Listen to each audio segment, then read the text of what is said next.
All right, we'll be looking at, in this case, um,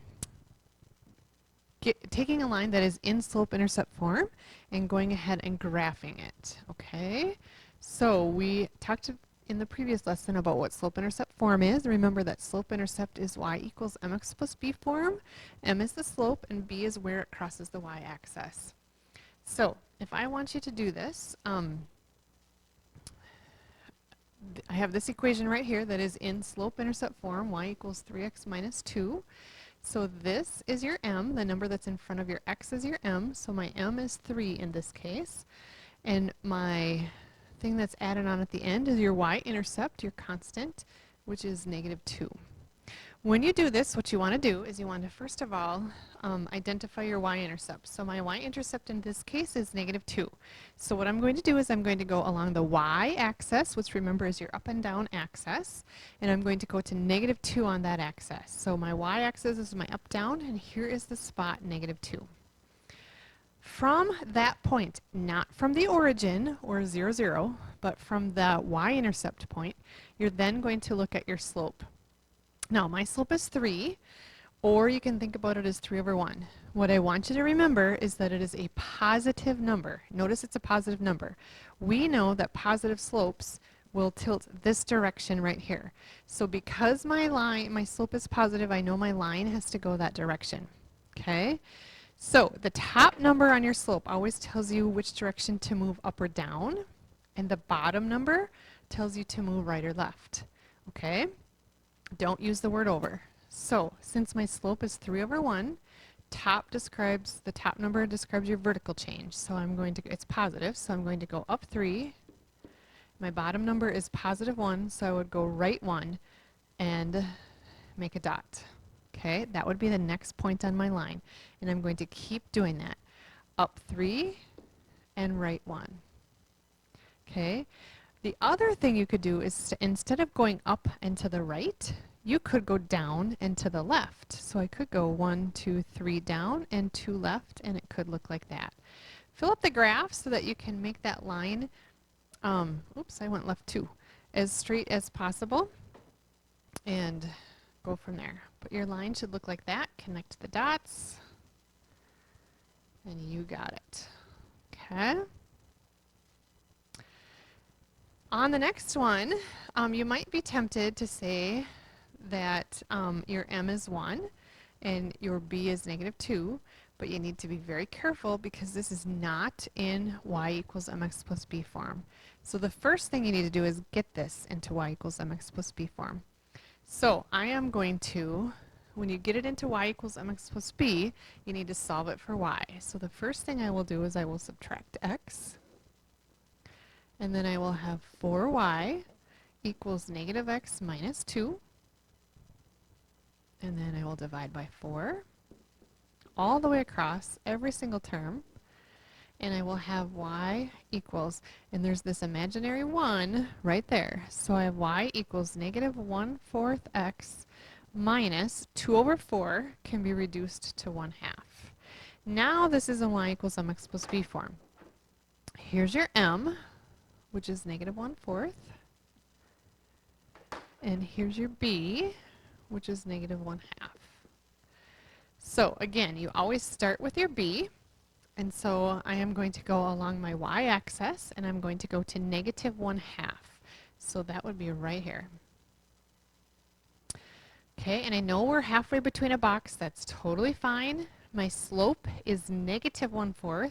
Because this is a negative number right here, I know that my line is going to have to tilt this direction. Okay, so I have a slope of negative 1/4. That negative 1 on top. Remember, the top number always tells you to go up or down. So because it's negative 1, I'm going to go down 1, and then I have a positive 4 on the right, so I will go right 4 and make my next dot. Okay. The other thing that I could do from my y-intercept, instead of going down and to the right, I could go up 1 and to the left 4. Okay, and it could look like that. And my lines are not very straight, but that is the gist of it. All right, this also is not in y equals mx plus b form, so I will divide by 2 real quick, and I have y equals 3 halves x. Okay, so my m is the number in front of the x, which is this point right here. So my slope is 3 halves, which I can see as a positive number. I don't have anything added on back here, but you can think of this as plus 0, because adding 0 to anything will not change the equation.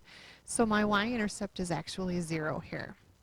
Okay, so I'm going to go to my y-intercept first again, which is 0. I have a slope of positive 3 halves, so I know my line is going to tilt that direction because it's positive. So that always helps me figure out which direction to move. So on the top I have a positive 3, which means I'm going to go up 3. And on the bottom I have a positive 2, which means I'm going to go right 2. Okay, and I'm going to keep doing that, up 3, right 2. Or instead of going that direction, you could go down 3 and left 2. Like that. Connect your dots, and you're good. All right, last one, I believe. My slope here is the number in front of your x. This is in y equals mx plus b form, which is good. So my slope is -1, and my y-intercept is 4. Okay, so I will cross the y-axis at 4. My slope is -1, which means my line is going to go this direction. Okay. Some people don't remember that this is really -1 over 1. So the -1 on top tells me I'm going to go down 1. The positive 1 on the bottom tells me I'm going to go right 1. So I'm going to go down 1, right 1, down 1, right 1, down 1, right 1 every single time. Or you could go up 1, left 1. And it would look like that.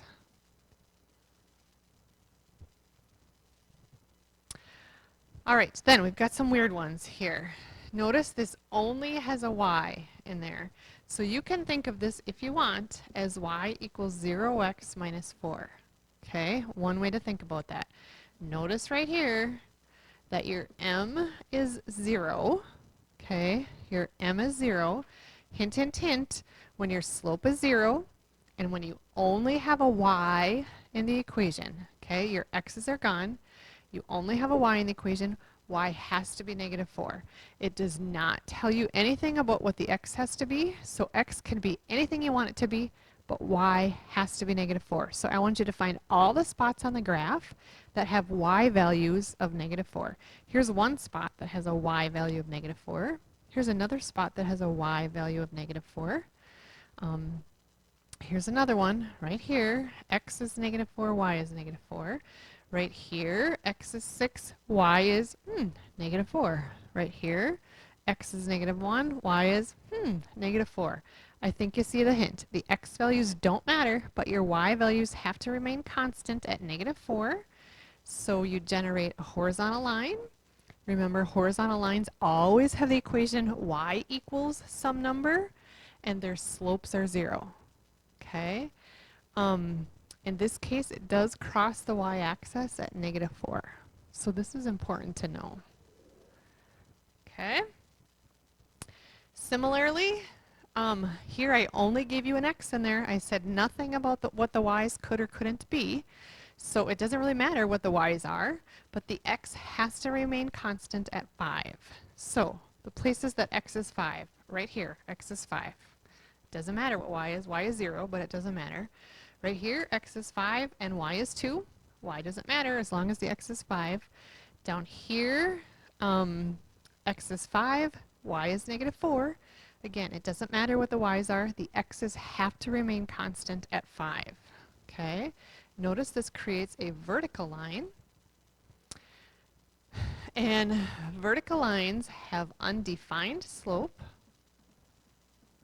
and it does not cross the y-axis. Okay? So that's what that would look like.